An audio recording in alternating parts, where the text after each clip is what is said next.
নমস্কার, আমি অনিন্দিতা। আজকে আমার রেসিপি রায়তা। চলুন দেখে নিই কীভাবে রায়তা তৈরি করব। চলুন দেখে নিই কী কী লাগবে। প্রথমে লাগবে ফেটানো টক দই, আর লাগছে বিট লবণ।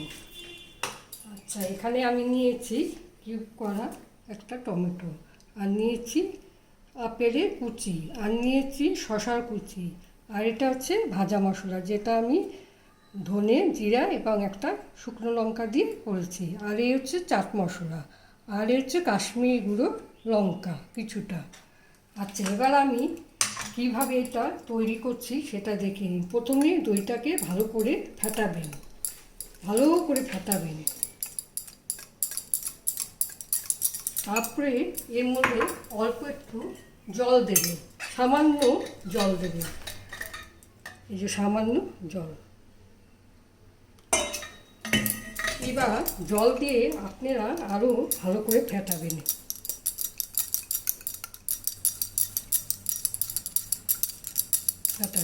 এবার আমি এর মধ্যে দিয়েছি অল্প সামান্য বিট লবণ।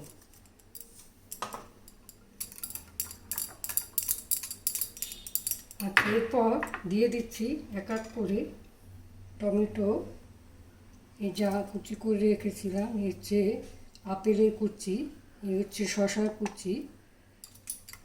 এবার ভালো করে একটু আবার ফেটিয়ে নেবেন। এবার দেবেন কাশ্মীরি গুঁড়ো লঙ্কা সামান্য, একদম সামান্য। তারপর দেবেন চাট মশলা, চাট মশলা অল্প দেবেন, দিয়ে ফেটাবেন।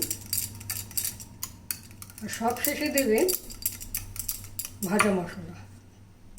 ভাজা মশলাটা দিলে খেতে ভালোও হয়, স্বাদটাও ভালো হয়। মশলাটা ইউজ করি, এটা যে কোনো দোকানেই পাবেন। আমার রায়তা রেসিপিটা তৈরি হয়ে গেল। আপনাদের যদি সবার ভালো লাগে তাহলে লাইক, কমেন্ট, শেয়ার এবং সাবস্ক্রাইব করে আমাকে ধন্যবাদ করবেন। ভালো থাকবেন। আমি আবার কোনো অন্য নতুন ভিডিও নিয়ে ফিরে আসবো আপনাদের কাছে।